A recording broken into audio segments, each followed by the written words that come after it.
Wir haben schon herrliche Lieder gesungen, wunderbares Wort Gottes gehört. Tumekwisha kuimba nyimbo nzuri sana na tumesikia neno la ajabu la Mungu.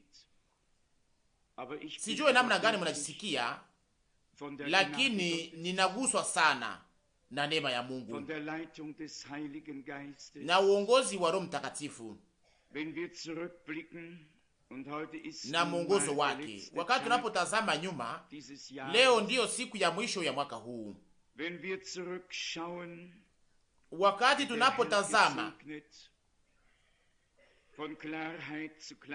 nyuma na kuona jinsi Bwana alivyobariki, alivyotongoza nuru kwa nuru, alivyotupatia neema yake na alivyofungula milango na mioyo, kama wale wote ambao walioguswa na mahubiri na ambao waliotakasia maisha yao kwa Bwana, kama wote wangeliweza kuwa hapa leo.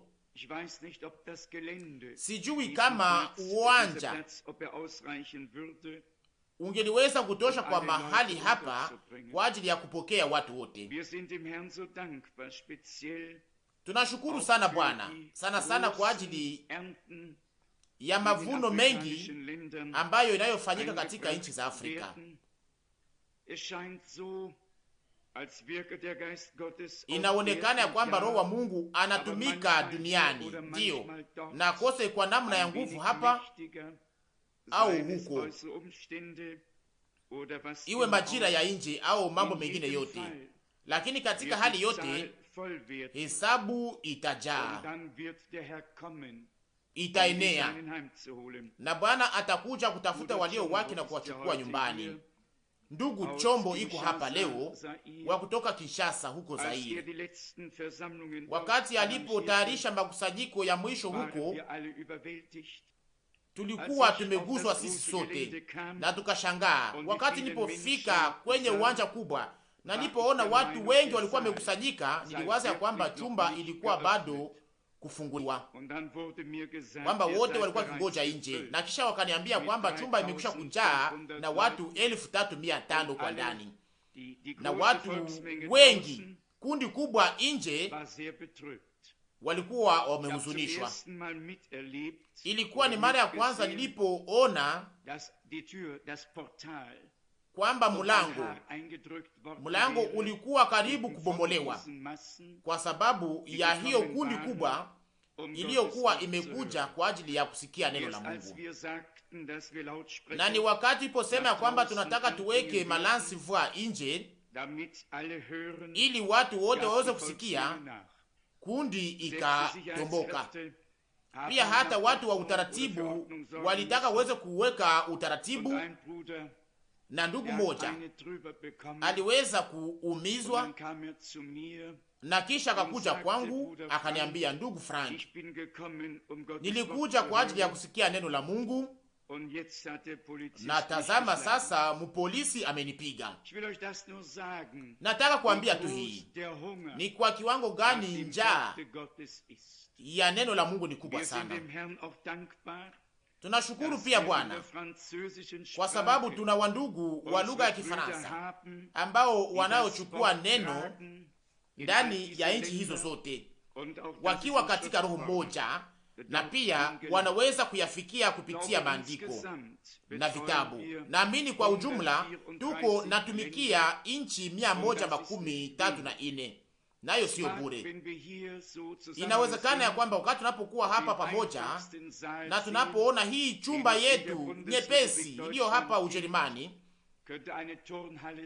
hii inaweza kuwa kama vile ni gymnase, inaweza kuwa mambo mengi, ndiyo, yote ambayo wanayotaka. Mtu anayetazama hii chumba kwa nje hataweza kuona kwamba juu kuna munara unaopanda mbinguni.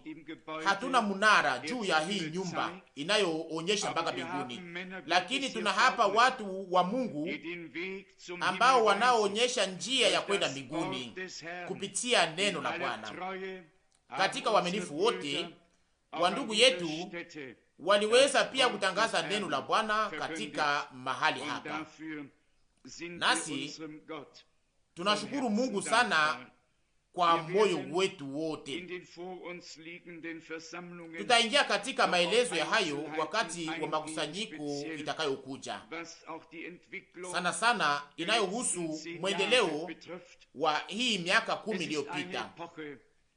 Ni wakati ambao hatutaweza kusahau, itakuwa sehemu ya habari ya wokovu, na kama vile tumekwisha kuyatambua, tumefika kwa mwisho, kwa siku ya mwisho ya mwaka huu, pia hata kwa mwisho wa miaka 10 ingine, na tunataka tuweze kuingia katika miaka 10 ya mwisho ya hii karni, ya hii miaka 1000 iliyopita. Na tunaweza kujiuliza ni kitu gani kitaweza kutuletea sisi kama vile mtu binafsi na katika majamaa, lakini sana sana ndani ya kanisa la Mungu aliye hai. Tunapojitazama sisi, tunaweza kuangalia karibu ni yetu tukiwa na huzuni, na tunajiuliza namna gani mambo hayo yote yatafanyika. Mwisho utakuwa nini? Kumalizia itakuwa nini ya kanisa, bibi harusi wa Yesu Kristo? Kama ingekuwa ni sisi kuweza kuyafanya, tunaweza kujisumbua na kuhuzunika, lakini ni Bwana, yeye ndiye aliyekomboa kanisa lake, anayejenga kanisa lake, anayeita kanisa lake kutoka, anayelitayarisha, anayelivika na atakayelichukua nyumbani kwake.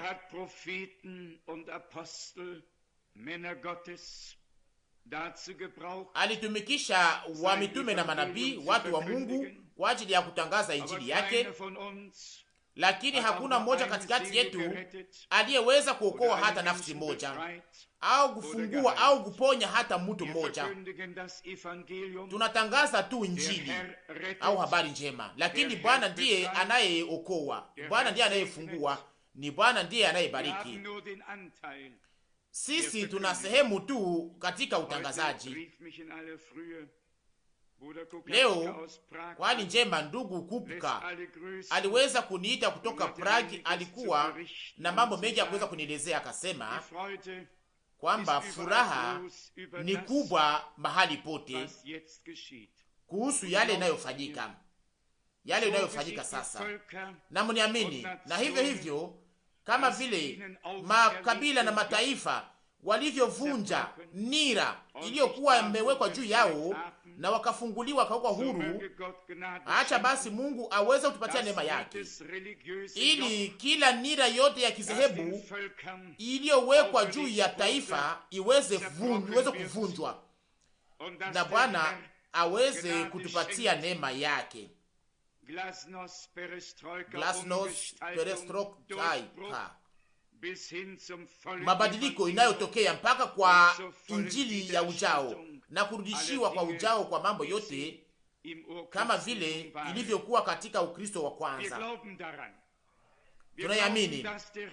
Tunaamini ya kwamba Bwana atamaliza kazi yake kwa nguvu kubwa na utukufu, na acha hiyo iweze kutambuliwa pia katika mahali hapa.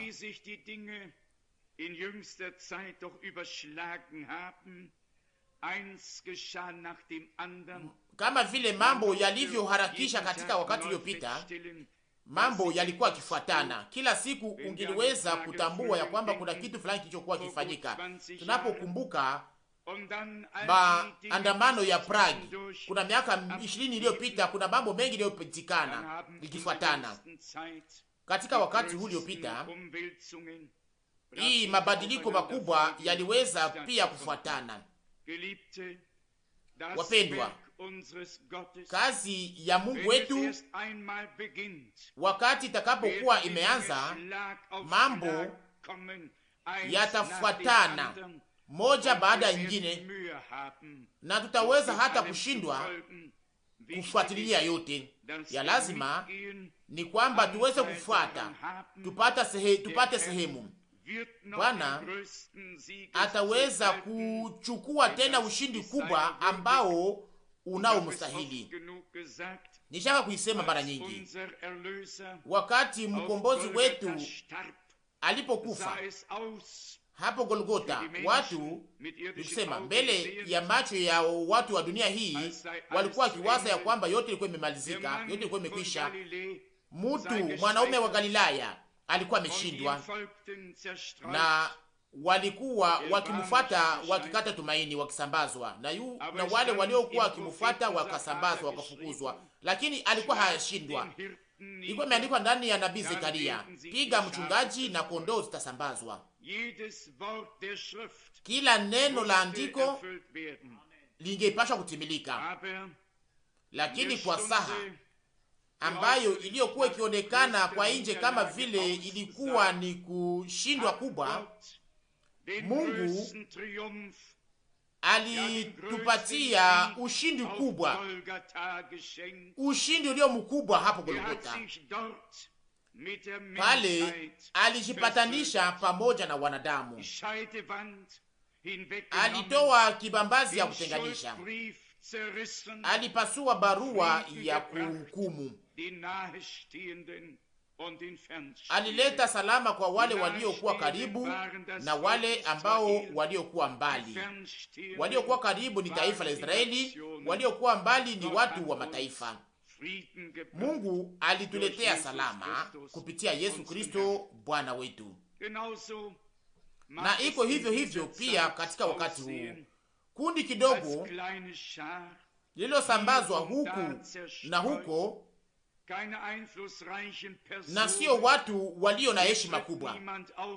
Hapa hakuna mtu anayeonekana hapa kuwa na heshima kubwa au na cheo kubwa au jina kubwa kwa ajili ya kuvutia watu, lakini tuweza kusema kitu moja katika mahali hapa: tuliweza kupatia Bwana nafasi ya kwanza. Yeye ndiye anapashwa kuwa ndiyo chanzo cha kuvuta, ndiyo chanzo, yeye Alfa na Omega. Na tunajua ya kwamba imeandikwa, yeye aliyeanza kazi njema ndani mwenu au ndani yetu ataimaliza pia, atamaliza kwa siku ya Yesu Kristo, na sio mbele ya wakati, lakini kila kitu kwa wakati uliopangwa na Mungu, uliopangwa na Mungu.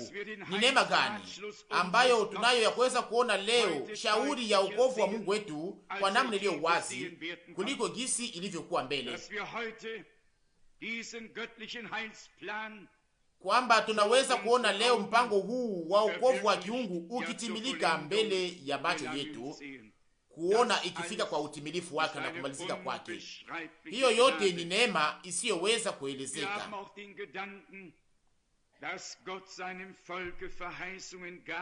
Tuna wazo pia kwamba Mungu alipatia ahadi kwa taifa lake, watu walioweka imani yao ndani ya ahadi hizo na wakaigiza ndani.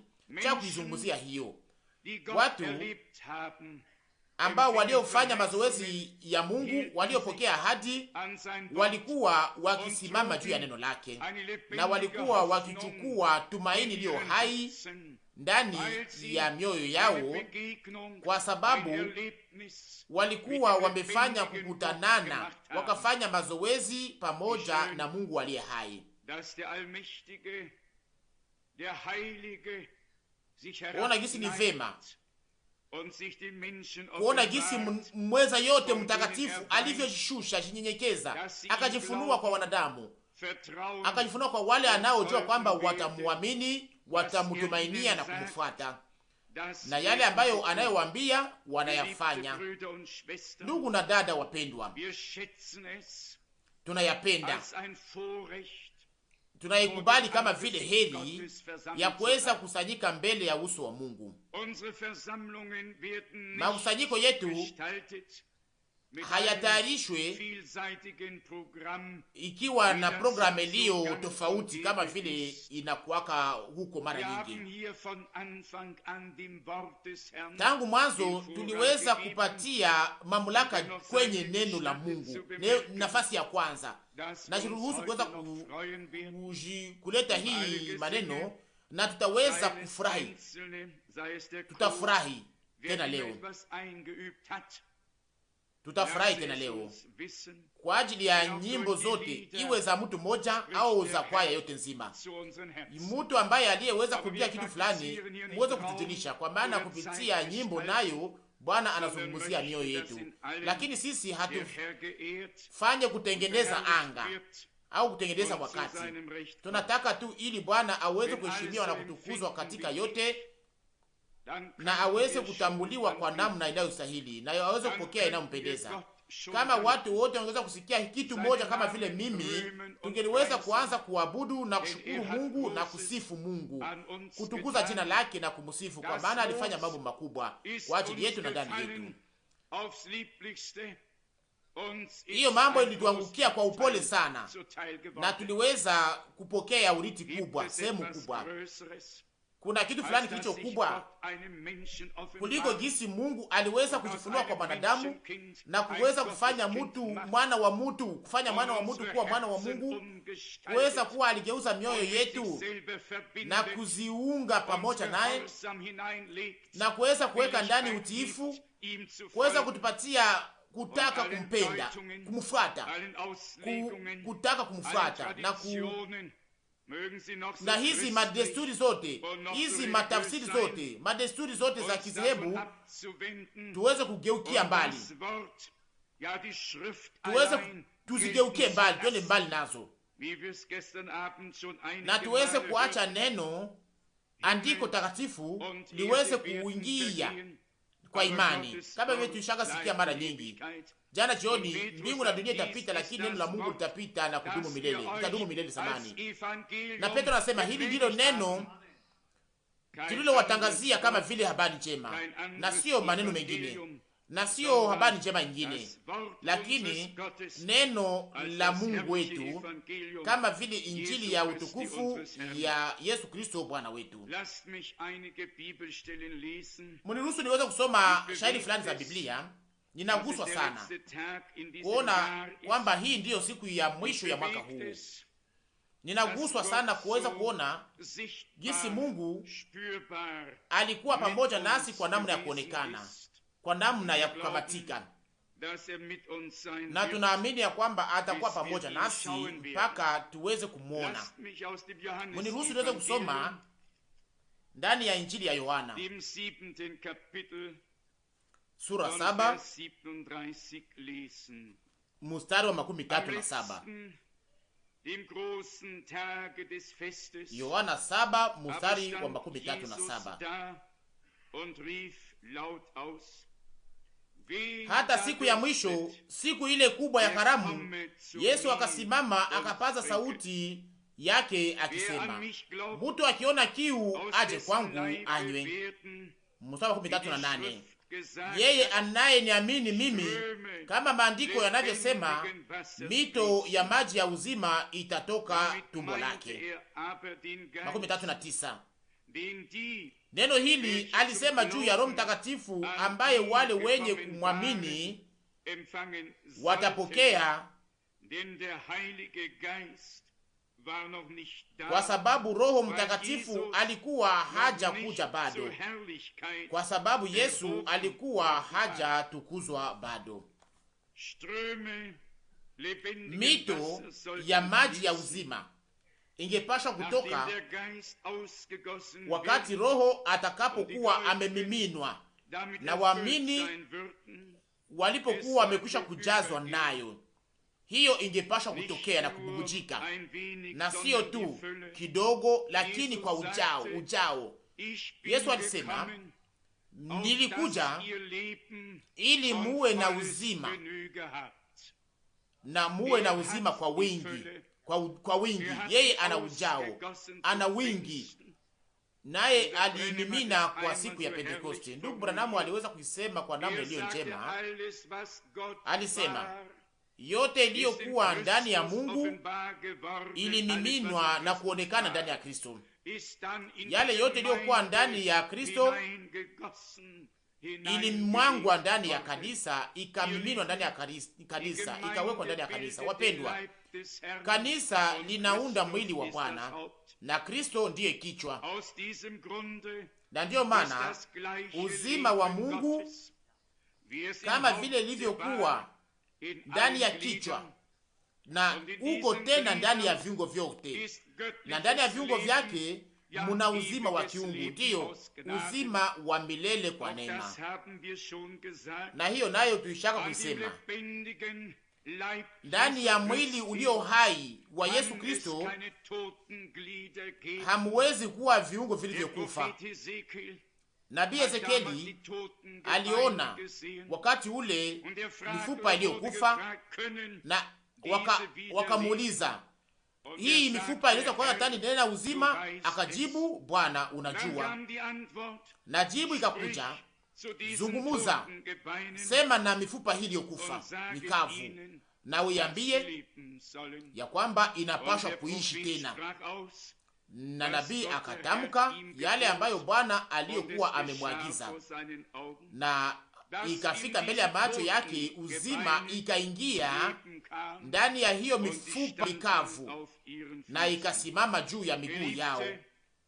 Wapendwa, tusishiangalie sisi ambao tuliokuwa tumekufa tukiwa mbali ya Mungu, ndani ya dhambi na katika kuvunja sheria.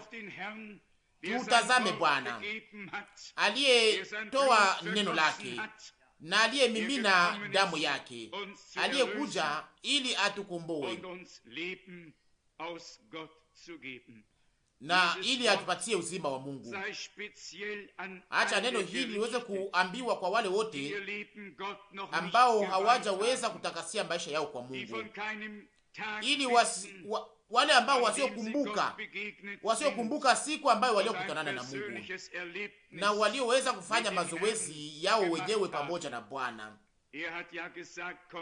Alisema, kujeni kwangu ninyi nyote mnaochoka na kulemelewa, nami nitawapatia pumziko kwa ajili ya nafsi zenu.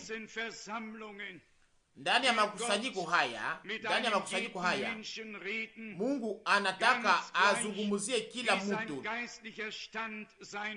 iwe hali yake ya kiroho, awe ameokolewa au hapana, awe mwamini au hapana, awe mwana wa Mungu au hapana. Bwana anataka azungumuzie wote, na ndiyo maana tuko hapa sisi sote. Na acha moja ya maneno haya iweze kupenya ndani ya moyo wa kila mtu na iweze kutimiza yale ambayo iliyotumwa ndani ya Yohana 7 kwenye mstari wa 14, akose kwanza kwa mstari wa 15. Hapa inaandikwa Yohana 7 mstari wa 15. Wayuda wakashangaa wakasema, mtu huyu amepata kujua kusoma namna gani? Naye hakufundishwa?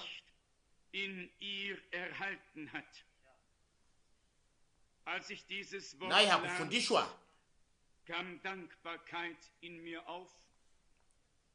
Wakati naposoma neno hili, shukurani iliingia ndani ya moyo wangu. Manabii wa kweli hawakuweza kujifunza katika mashule yale ambayo Mungu alitaka kuambia, au yale alitaka, au yale ambayo Mungu alitaka kusema kupitia wao. Walikuwa wakifungwa kwa Mungu, walikuwa wamefundishwa na Mungu, wakivuviwa na Roho. Na inaandikwa hapa ya kwamba huyu anatoa ujuzi wapi wa kujua maandiko? Naye hakufundishwa. Walikuwa hawajue ni nani alikuwa akiwazungumzia, kwamba alikuwa hakufundishwa. Lakini mtazame karibu yenu leo, hakuna elimu ya kimafundisho, hakuna elimu ya kimadini, ya kimadhehebu, hakuna mafunzo fulani tunayopata ya kidini, lakini tunafundishwa na Mungu. Na katika hali hii, siseme hii kwa kuwazia, ninayasema nikiwa na kweli. Mtu aliyefundishwa na Mungu anajua mengi kuliko waandishi wote waliokusanyika pamoja. Na naamini ya kwamba sisi kama vile kanisa la Mungu aliye hai tunapashwa hapo pia kuweza kuwa na shukurani kwa Bwana. Paulo aliandikia wa Korinto, hakuna katikati yenu wengi walio wenye akili, watu wa heshima kubwa. Hapana, yale ambayo ulimwengu unayosabia kama vile upumbavu, au wale aliochagua kama vile wapumbavu, Mungu aliwachagua ili afanye bure yale iliyo ya juu sana. Unaweza kujiuliza kwa sababu gani Mungu anatenda kwa namna hii? Naweza kuambia hampatie mtu utukufu wake. Utukufu wake haupatie mtu yoyote, lakini yeye peke yake ndiye anatufundisha. Yeye peke yake ndiye anakuwa macho juu ya kazi yake. Mniruhusu niweze kusoma shahiri moja tu ya nabii Isaya.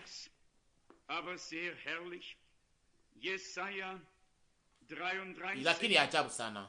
Isaya 33 mstari wa pili. Isaya 33 mstari wa pili.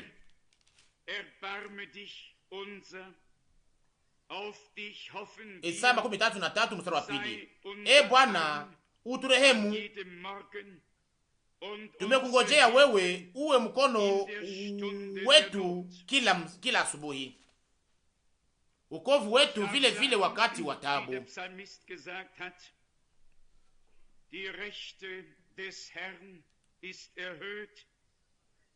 Hata niruhusiwa kuweza kusema kama vile mwimba Zaburi alivyosema, Bwana ni juu sana, mkono wa Bwana wa kuume uko juu sana, mkono wa Bwana wa kuume unalinda ushindi. Zaburi 118. E Bwana, utuhurumie, uwe mkono wetu kila asubuhi na msaada wetu kila saa ya taabu. Msaada wetu unatoka kwa Mungu ambaye aliyeumba mbingu na dunia. Mungu peke yake ambaye anaweza kusaidia katika hali yote, na aliyesema uniite kwa siku ya taabu, nami nitakuweka huru na utanitukuza, utanisifu. Leo tena tunataka tuweze chunga mbele ya macho yetu ahadi ambazo Mungu alizotoa, na kwa ajili ya hiyo nitaka kusoma mstari wa 18 Wakorinto wa pili sura 1 mstari wa 18. Wakorinto wa pili sura 1 mstari wa 18.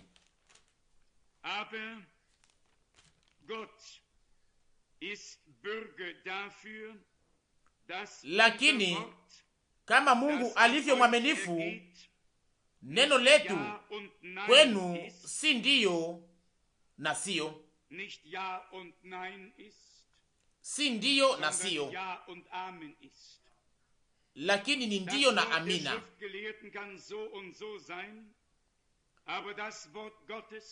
Neno la waandishi linaweza kuwa hiki na kile, leo kinaweza kuwa hivi na kesho inakuwa tofauti, lakini neno la Mungu lilotangazwa bila mchanganyiko kupitia vinywa vya watumishi wake na wajumbe wake si ndiyo na hapana, sio ndiyo na hapana, lakini ni ndiyo na amina. Nasi tunashukuru sana Mungu kwa ajili ya hiyo. Mstari 19 inaandikwa, Wakorintho wa pili sura 1, maana mwana wa Mungu Yesu Kristo aliyehubiriwa nasi katikati yenu, hata na mimi na Silwano na Timoteo, hakuwa ndiyo na sio. Amina. Hakuwa ndiyo na hapana, lakini ni ndiyo na ni amina. Alianza na atamaliza pia. Neno si ndiyo na hapana au sio, na sio ndiyo na hapana, na kama sivyo hatungeliweza kujua tuko wapi. Yeye na neno lake ni ndiyo na ni amina.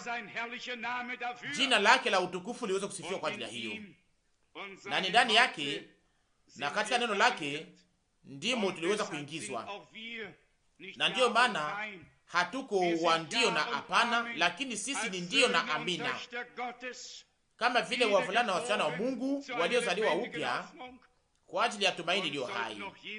Na kama mtu fulani angali katika mashaka, acha saa hii iweze kumsaidia ili aweze kupoteza mashaka yote na aweze kuishi mazoezi ya kweli pamoja na Mungu, kama vile inavyoandikwa ndani ya kitabu hii,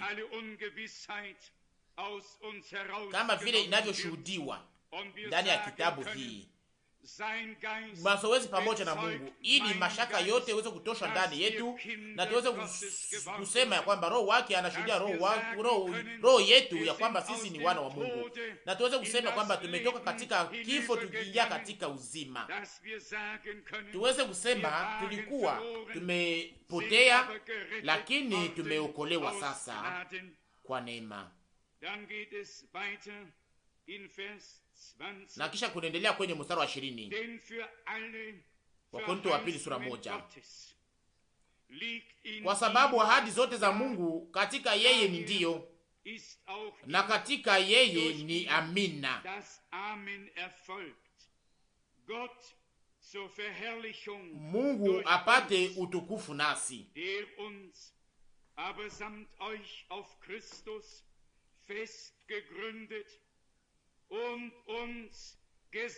Mstari 21, basi yeye ambaye anatusimamisha sisi pamoja nanyi katika Kristo na kutupakalia mafuta ni Mungu. 22, naye alitutia sisi muhuri, alitupa sisi arabuni ya Roho katika mioyo yetu. Hapa pia tunasema Bwana tupatie yale ambayo wandugu yetu na wadada yetu walioishi kwa mwanzo.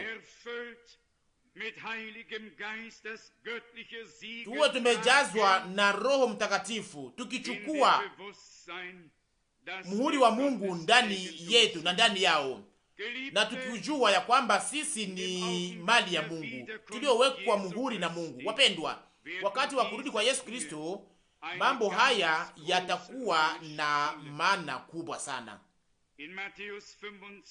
Ndani ya Mathayo sura 25 tunaambiwa kwamba wale waliokuwa tayari waliingia katika karamu ya harusi na mlango ukafungwa.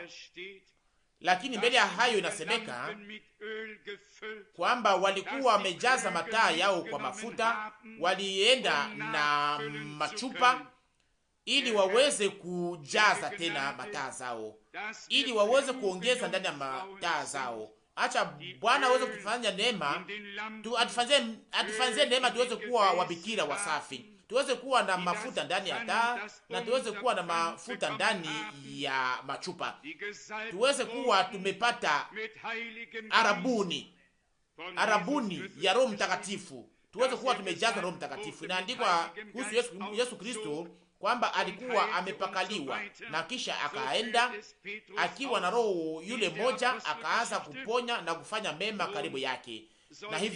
Na hiyo ndiyo Petro anaeleza katika Matendo ya Mitume. Na sasa kanisa linapaswa kupakaliwa na huyo roho moja, hizo nguvu moja, kwa ajili ya kuendelesha hiyo huduma moja ambayo Bwana yeye mwenyewe alikuwa nayo.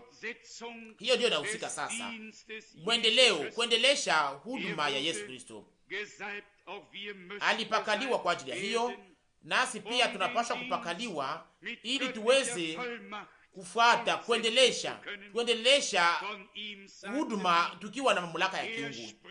Inasemeka kuhusu yeye, walikuwa wakisema kuhusu yeye kwamba alikuwa akizungumza kwa nguvu, kwa uwezo, na sio kama vile waandishi, lakini alikuwa akizungumza na mamlaka ya kiungu. Inapaswa kusemeka hiyo kitu moja kuhusu kanisa liloruhusiwa, kanisa lilopewa nguvu. Ni kusema hapa hatuonyeshe maelezo, hatusome makonferansi, lakini hapa Mungu anaweza kutuzungumzia mwenyewe kupitia neno lake lilo hai na juu yetu. Sasa heri sisi tunaoelewa kwamba ni Mungu anayetuzungumzia katika saa hizi ambazo tunazokusanyika ndani. Heri wale wote ambao wanaoweza kuwa hapa wakati neno la Mungu linapokuwa linaonyeshwa kwetu, na mawazo yetu haizungezunguka katika dunia, lakini tunapata sehemu hapa, na kwamba tunapata sehemu ndani, ili sasa baraka ya ujao ya Mungu iweze kumiminwa, na ili Bwana aweze kutupatia kuingia kwa neema.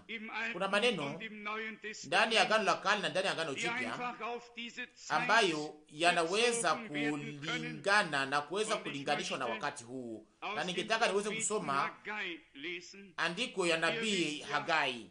Mnajua kwamba Bwana wetu alikuwa akisoma tu ndani ya Agano la Kale, kwa sababu Agano Jipya ilikuwa bado kuandikwa katika wakati ule, na kisha wanafunzi au wa mitume nao waliweza kufanya hivyo, na kisha mabarua zikaandikwa, na hivyo ndivyo Agano Jipya ilionekana. Mniruhusu niweze kusoma nabii Hagai kwenye sura 2 mstari wa 4 akose mpaka kwenye mstari wa 9.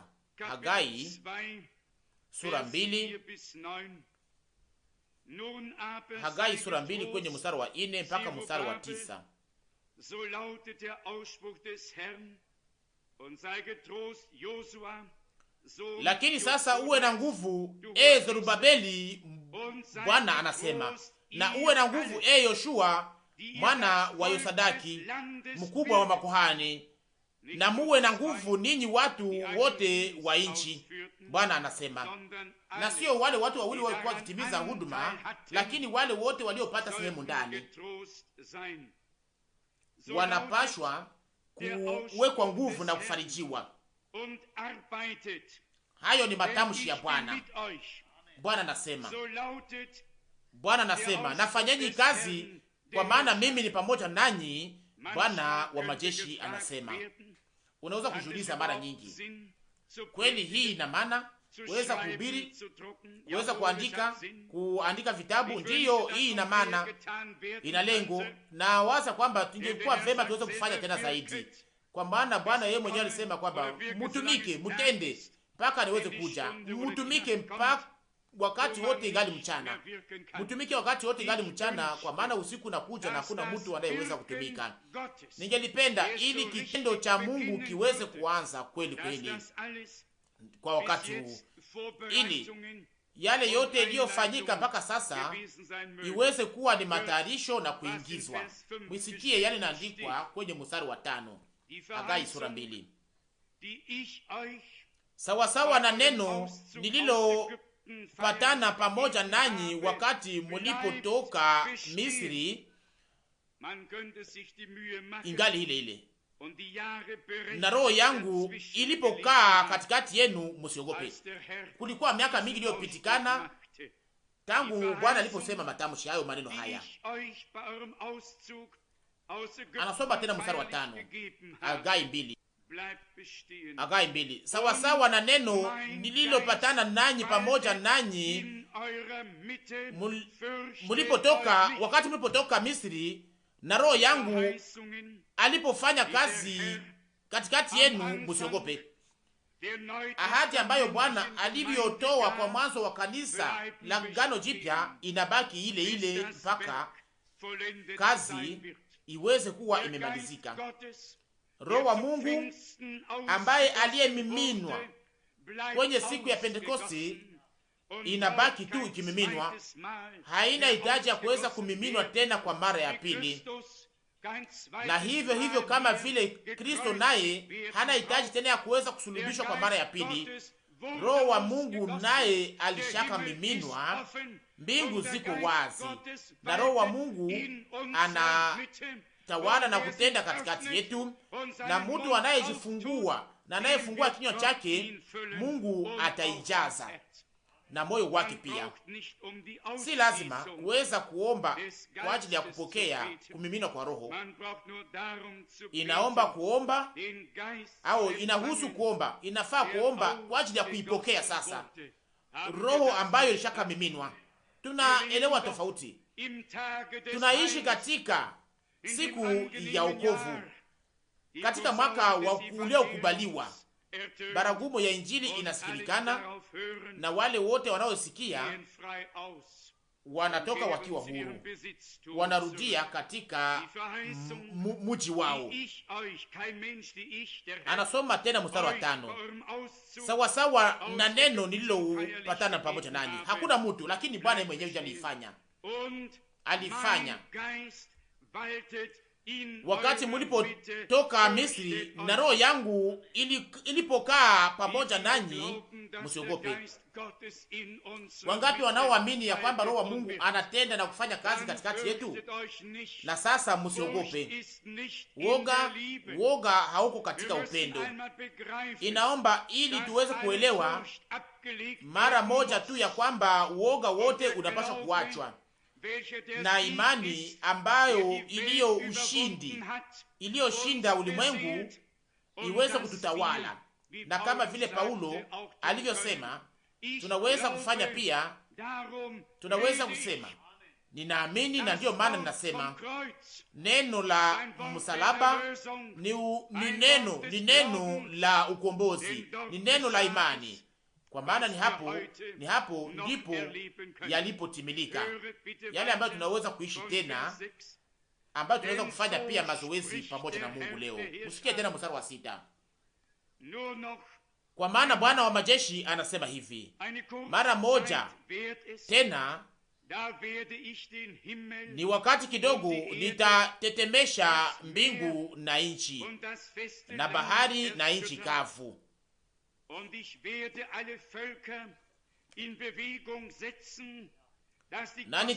na nitatetemesha mataifa yote, na vitu vya kupendeza vya mataifa yote vitakuja, nami nitajaza nyumba hii na utukufu. Bwana wa majeshi anasema. Kila wakati inapokuwa ni Bwana anasema, tunaweza kuelewa vizuri na kuishi ya kwamba Bwana anasema inaweza kutushika, inatupenya na kuingia katika mafuta ya mifupa, na sio nabii aliyeisema, lakini Mungu ndiye alisema kupitia vinywa vya manabii, na neno la Mungu linabaki kuwa neno la Mungu, hata kama inaweza kutamkwa na kinywa cha mitume au manabii, linabaki kuwa neno la Mungu. Na acha andiko hili iweze kutimilika pia, ni kwamba tuweze kuwa watetezi kwa nafasi ya Kristo, ili tuweze kuchukua kama vile inavyostahili ujumbe wa kiungu, kwa maana neno la Mungu wetu ni la haki. Haliko ndiyo na hapana, ni ndiyo na ni amina.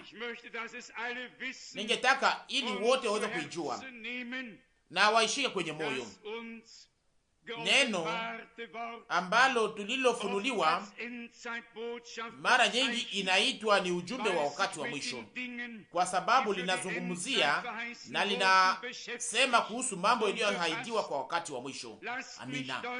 Lakini mniruhusu kuweza kusema kwa namna iliyo wazi kwamba ujuzi wote, mafundisho yote, ufunuo wote wa neno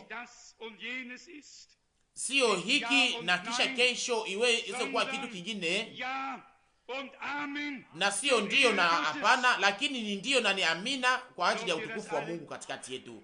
Naweza kuamini hiyo, kwani nyote msichelewe hasa kusema amina kwa sauti kubwa, kwa maana hilo ni neno la Mungu, na kwa neno hili hatuna hitaji ya kuongeza juu yake. Hatuna hitaji ya kuongeza juu yake na kitu ya kupunguza juu yake, na kwa sababu neno la Mungu ndio tunatangaza, na ndiyo maana ni ndiyo na ni amina. Ni kusema ni ndiyo na ni amina ambayo tunahubiri, na sio na sisi hatuna ujumbe hatuna ujumbe wa William Mario Branham, hatuna ujumbe wa Ewald de Frank. Tuna ujumbe wa Mungu ambao watu waliokuwa wakisukumwa na Roho Mtakatifu waliandika, na ambao watu wengine walikuwa wakisukumwa na Roho Mtakatifu, nao sasa wanaweza kutimiza katika utimilifu wake. Na tunashukuru Mungu, ni huyo Roho Mtakatifu moja ambaye anayekuwa juu yetu, hiyo upako moja, hiyo uvuvio moja. Na ndiyo maana tunasema yale ambayo wamitume waliosema leo, na tunahubiri yale ambayo waliohubiri, na tunafundisha yale waliofundisha, na ndiyo maana tunajua ya kwamba ni kweli, kwa sababu inakubaliana na kweli. Haleluya, haleluya, jina la Bwana liweze kusifiwa. kama kuna watu hapa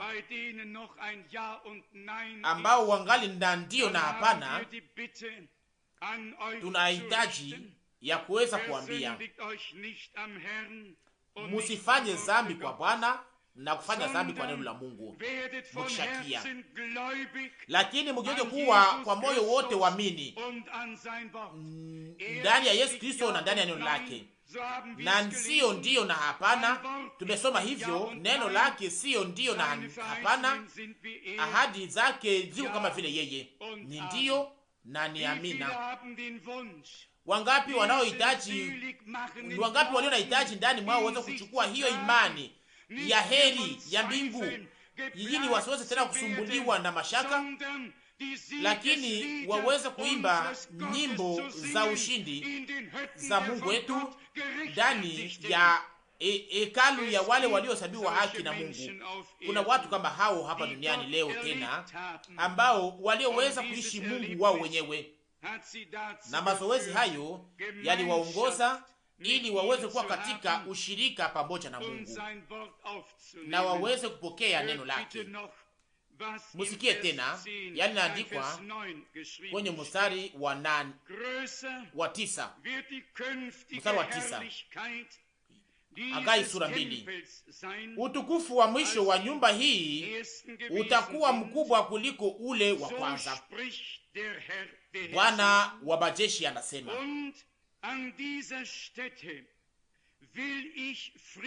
Na katika pahali hapa nitaleta salama, Bwana wa majeshi anasema.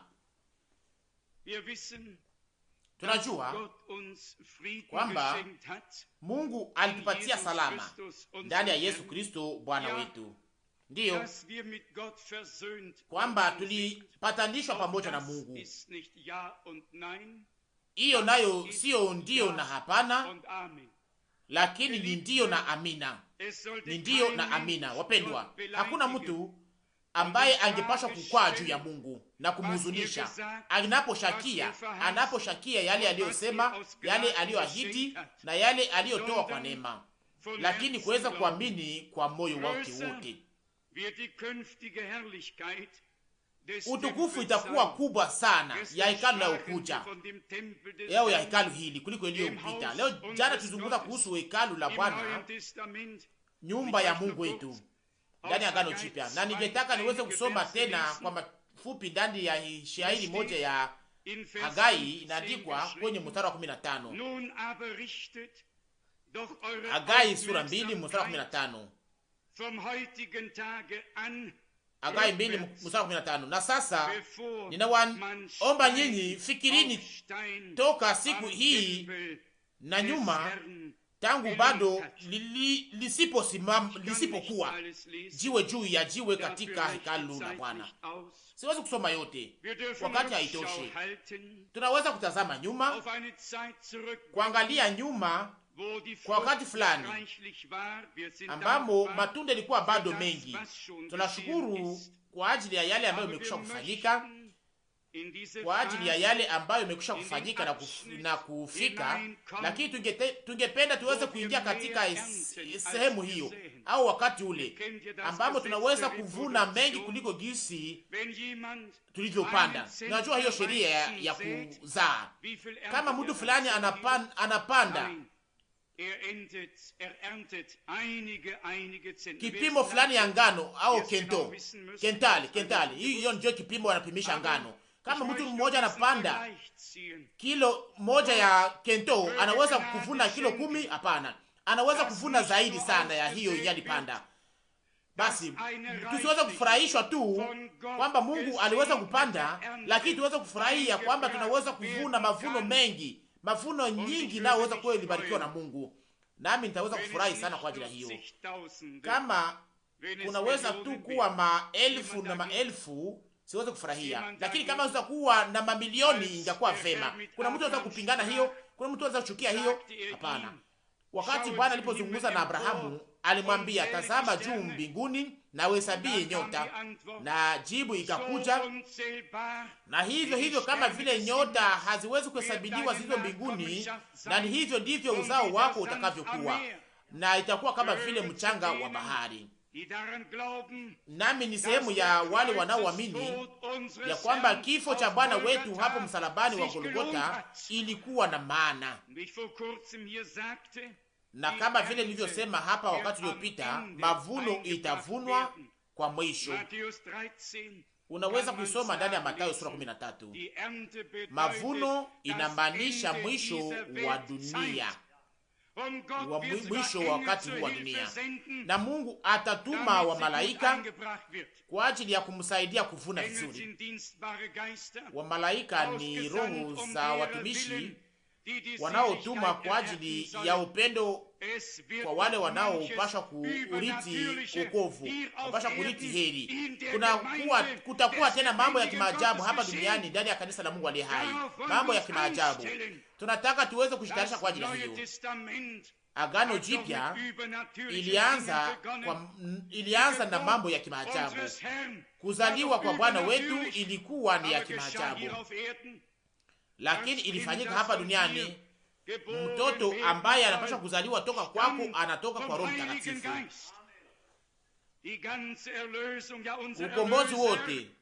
Mkombozi wetu wote, yote ilianza kwa namna ya kimaajabu. Kulikuwa wale ambao waliokuwa majeshi ya mbinguni, na malaika aliyekuwa ametoa hiyo utangazaji akasema, leo Kristo amezaliwa kwenu ndani ya mji wa Daudi. Na majeshi za mbinguni hapo walikuwa juu ya hiyo uwanja karibu na Bethlehemu, mahali kulipokuwa wachungaji, nao walikuwa kiimba, Mungu asifiwe na tukuzwe, utukufu kwa Mungu aliye juu mbinguni. Waliweza kuimba vizuri kweli, walikuwa kiimba vizuri kuliko jinsi wanaweza kuwa hapa duniani. Utukufu kwa Mungu katika mbingu na salama duniani kwa watu ambao wanaompendeza Mungu. Yote ilianza kwa namna ya kimaajabu. Mungu alijifanya kuwa mtu, neno lilifanya kuwa mtu, neno likafanyika mwili kwa namna ya kimaajabu, lakini lilitimilika hapa duniani. Wapendwa, tunayatumainia na tunayaamini. Mungu ni Mungu wa kimaajabu, na tuwe wazi pia, hata makarama za Roho pia wokovu nayo ni mwendeleo wa kimaajabu, lakini tunayafanya mazoezi hapa sisi wenyewe. Kama naweza kuuliza mmoja katikati yenu, namna gani wokovu uliweza kufanyika ndani yenu kwa maelezo? Nani anayeweza kuyaeleza katika maelezo machache? Nani? Mnaweza kuniambia, Roho wa Mungu alikuja juu yangu na Mungu akanizungumzia kupitia mahubiri, na kisha nikatubu, machozi ikaanza kumwagika kwenye uso wangu, na kwamba moyo wangu ulishikwa, nikaita jina la Bwana. Mnaweza kuniambia mambo mengi, lakini kama naweza kuwauliza sasa, namna gani kuzaliwa upya iliweza kufanyika ndani yenu, hamuwezi hata kuyaeleza. Mweza kusema ndiyo, niliweza kuyaishi, yalifanyika, ninayajua. Na iko hivyo hivyo kwa ajili ya ubatizo wa Roho Mtakatifu, kwa ajili ya makarama zote za Roho na makarama zote za kiroho, mazoezi ya kimaajabu hapa duniani ndani ya taifa la Mungu, ya kimaajabu hapa chini, hapa duniani, hapa ndani ya taifa la Mungu. Tunaweza kuyaishi mara moja, na sio kuweza kusikia tu kizungumziwa, lakini kuweza kuwa tuliyaishi sisi wenyewe. Mungu wetu ni Mungu wa utukufu, na sio ndio na hapana, lakini ni ndio na amina. Yeye ni ndio na amina. Ndani ya barua ya mwisho kwa kanisa la Laodikia, ndani ya andiko ya mwisho ya kanisa la Laodikia, mnajua kwamba Laodikia ndio kizazi cha mwisho cha kizazi cha kanisa ndani ya vizazi 7 vya kanisa, na hapa Bwana anaonekana kwetu kama vile amina. Ninashukuru sana Mungu kwa ajili ya hiyo pia. Ufunuo sura 3 kwanza kwa mstari wa 14. Tusome mstari wa 14. Ufunuo sura 3. Na kwa malaika ya kanisa la Laodikia andika, maneno haya anasema yeye amina, aliye mshuhuda mwaminifu na wa kweli, mwanzo wa viumbe vya Mungu. Yeye amina, yeye amina, yeye ndani yake ahadi zote za Mungu ni ndiyo na amina, na vile vile kwa ajili yako na kwa ajili yangu. Katika siku hii hatutaki kuweza kukumbuka kuhusu yale ambayo wengine waweza kuishi pamoja na Mungu. Tunataka nasi tuweze kuyafanya mazoezi. Tunataka tuweze kuishi Mungu sisi wenyewe. Acha tuweze kufikia, tuweze kujifungua katika imani, tuweze kuanza kusifu na tuweze kusifu na kusifu tena. Kuna mwimba nyimbo aliyeimba, hesabia mema ambayo Mungu aliyokutendea, na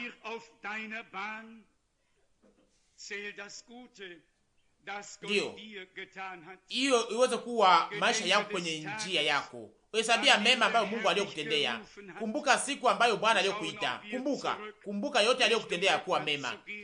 Na sote tunataka tuweze kutazama nyuma, na si kwa kurudi tena nyuma, lakini tuweze kutambua yale ambayo Mungu aliyofanya ndani ya maisha yetu na aliyofanya kwa ajili yetu.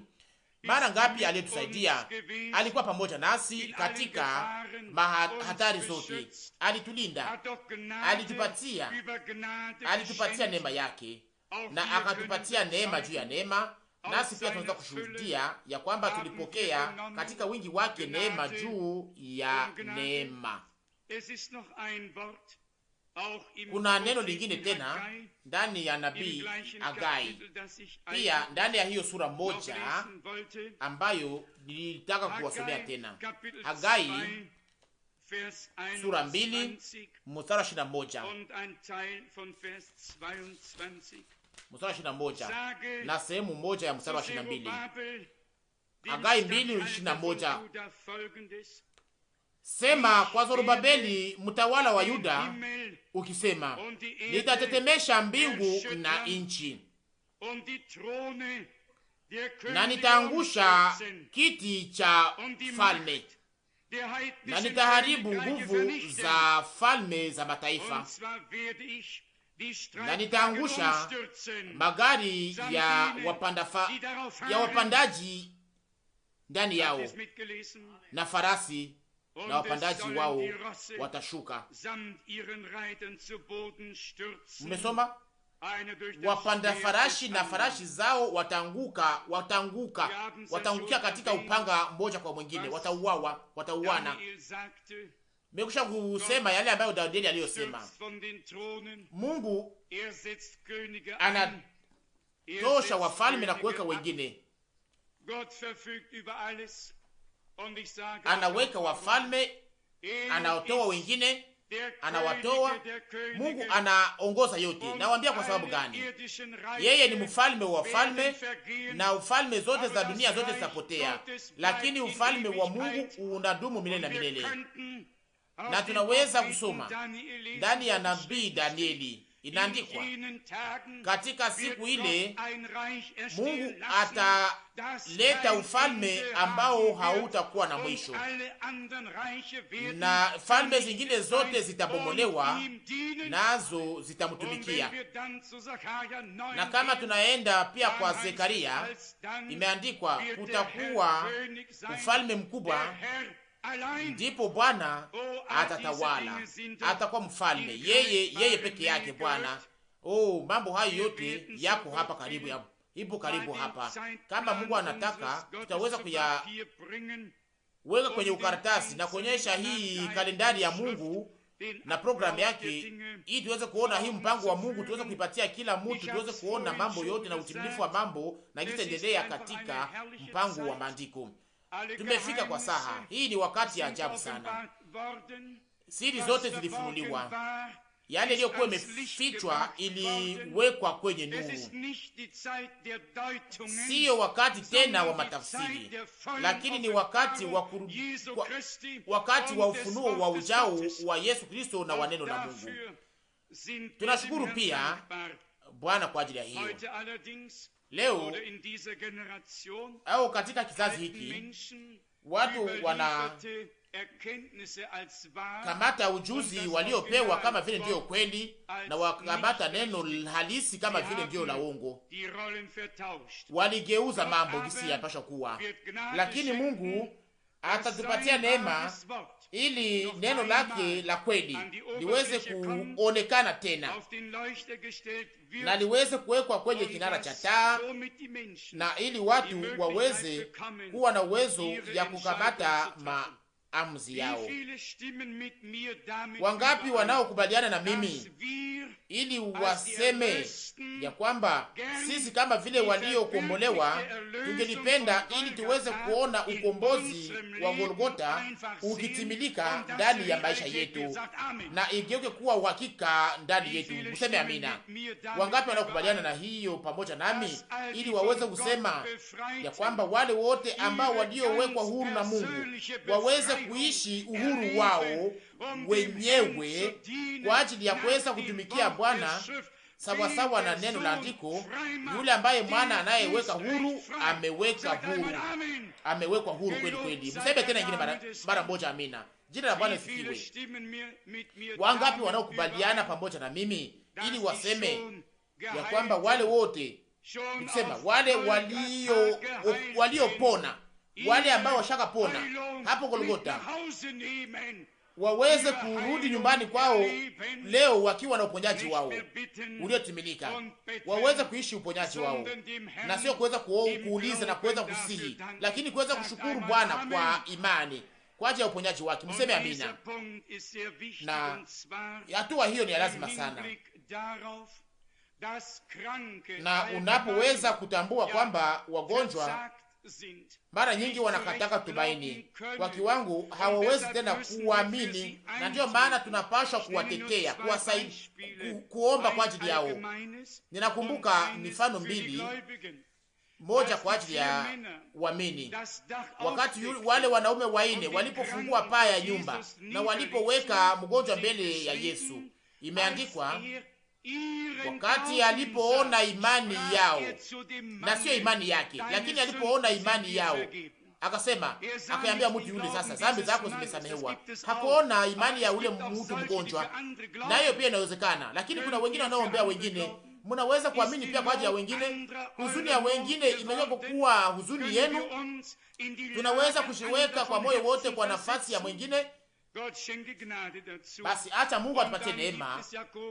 Pia kuna Yakobo sura 5 mahali ambapo waamini wanaita wagonjwa, waamini wanaita wazee, wanaita wazee kwa wingi, wanaita wagonjwa ili waweze kuombea wanapokuwa wagonjwa, na inaandikwa pale ya kwamba ombi litasaidia mgonjwa na Bwana atamsimamisha. Mtu anayeweza kuamini yeye mwenyewe aweze kuamini, yule ambaye haiwezi tena kuamini wengine waweze kuja na kumsaidia, lakini wote wanapaswa kupata mazoezi ya wokovu ya Mungu wetu na ya ufungulivu na ya uponyaji. Injili ya ujao inakuwa ndani yote, nafsi, roho na mwili, na sio tu yale inayohubiriwa hapa, lakini yale ambayo inayohubiriwa hapa na inayoweza kuishi, unaweza kuishi hapa kila mtu binafsi. Basi acha Mungu atupatie neema yake kwa ajili ya hiyo. Naweza tena kuongeza ya kwamba haihusu sisi ambayo tunayotangaza neno. Mara ngapi niliweza kuyasema, mahubiri ina lengo ya kuweza kuweka wanaosikia katika uhusiano yao wenyewe pamoja na Mungu, ili matendo yaweze kufanyika yaliyoshuhudiwa katika neno lake, ya katika utangazaji wa neno lake, na sio kuweza kuweka watu katika uhusiano pamoja na watu sio kuweka uhusiano watu pamoja na mtu anayetangaza neno, lakini mtu anayeleta neno hili aweze kuleta uhusiano pamoja na Mungu na neno lake, ili Mungu aweze kuwa ametuzungumzia, ili Roho Mtakatifu aweze kutenda. Wangapi wanayotambua kwamba Mungu yuko anatenda pamoja nasi, na wangapi wanaoelewa kwamba Roho Mungu yuko anatenda pamoja nasi? Na ndio maana waomba ili msiweze kuwa mabubu, msiweze kuwa mabubu kama vile vitu vinavyokalia juu yake, lakini tuweze kusifu Bwana. Nashukuru pia Mungu kwa ajili ya hiyo. Leo tena wakati pokuwa katika chumba niliposikia nyimbo na muziki. Hapa mnajua yale ninayofanya. Ninashukuru Bwana, nilishukuru Bwana kwa sababu chumba hii au kusanyiko letu haliko katikati ya mji, mahali ambapo watu wanaweza kunungunika kwa kushoto na kwa kume, lakini iko hapa katika uwanja ulio wazi, na kwamba tunaweza kusifu Mungu tukiwa huru. Na kama hatuwezi kufanya hivyo, mawe yatayafanya. Tuna sababu na maana ya kuweza kusifu Bwana, kumtumikia Bwana kama vile hakuna taifa lingine za kutumikia hapa duniani, kwa maana Mungu atufanyia neema, aliweza kutembelea kutoka juu mbinguni. Jina lake takatifu lisifiwe. Na wale wote wanaopumua wasifu Bwana. Na mtu ambaye hajaweza kutakasia maisha yake kwa Mungu, ambaye hajaweza kupatia maisha yake kwa Mungu, aweze kuyafanya leo. Na mtu anayesikia kwamba anavutwa na kusukuma, aweze kusonga mbele kwa upole, na tutaweza kuwaombea. Jina la Bwana lisifiwe. Tusifu Mungu kwa ajili ya neno lake takatifu. Haleluya. Tusifu Mungu kwa ajili ya ufunuo wa jina la Yesu Kristo. Tushukuru Mungu kwa ajili ya yote ambayo alishakafanya na atakayoendelea kufanya. Tunaweka uaminifu wetu ndani ya Bwana, nasi na yule aliye vuguvugu, acha Bwana aweze kumwasha kwa ajili ya kumtumikia, kwa ajili ya kumtumikia katika roho. Yule anayeweza kutumikia Mungu anapaswa kuanza leo. Amina. Tusimame, tusituimbe kama vile nilivyo, napaswa kuwa hivyo. Kama vile nilivyo bila kitu chochote kwangu, ila damu yako iliyomwagika kwa ajili yangu, na sauti yako inayoniita kwako, ninakuja, ninakuja, o mwana wa kondoo wa Mungu.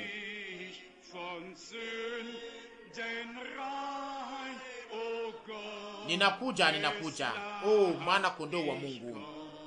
Ninakuja, ninakuja.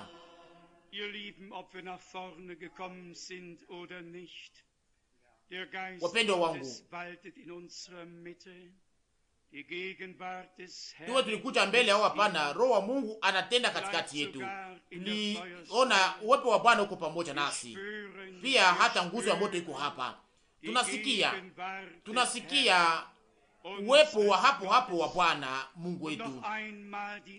Na tena mara moja aliko inayosema mtu anayetaka kutumikia Bwana aweze kumutakasia kweli kweli maisha yake, aweze kushirika kwa upande wake, na aweze kuyafanya sasa. Leo pia, leo mmesikia sauti yake. Leo Bwana Mungu anawazungumzia. Leo anawaita. Leo mumekuja. Leo Mungu anataka ajionyeshe kwenu katika mahali hapa, katika wakati huu. Jina la Bwana liweze kusifiwa na kutukuzwe. Msamaha, wokovu, ukombozi, uponyaji na yote iweze kuwa imepewa kwa kila mtu kwa wingi, kwa neema, katika jina takatifu la Yesu Kristo. Mwaka wa neema Bwana unatangazwa. Ufungulivu wa Bwana wetu, wa Mungu wetu inatangazwa kwa taifa lake. Haleluya, haleluya, haleluya. Utukufu we kwa Mungu, utukufu kwa Mungu, utukufu kwa Mungu. Haleluya. Ishakatimilika, ishakafanyika, ishakatimilika. Haleluya, utukufu kwa Mungu. Mungu asifiwe. Haleluya, haleluya. Utukufu kwa Mungu, utukufu kwa Mungu, utukufu kwa Mungu. Haleluya, haleluya, haleluya. Muombe tena, mshukuru, musifu, mushangilie, mshangilie Bwana, mtukuze. Dunia yote zime inajaa utukufu wake. Haleluya. Bwana, wewe ni Mungu aliye hai, Mungu mwaminifu. Timiza ukombozi wako ndani ya taifa lako. Fungua, weka huru wale wanaofungwa. Komboa wale waliokombolewa. Ponya wale walioshaka pona. Haleluya. Shuhudia ushuhuda wa neno lako na utukuze jina lako takatifu. Haleluya. Haleluya. Haleluya. Utukufu kwa Mungu. Utukufu kwa Mungu. Utukufu kwa Mungu. Amina.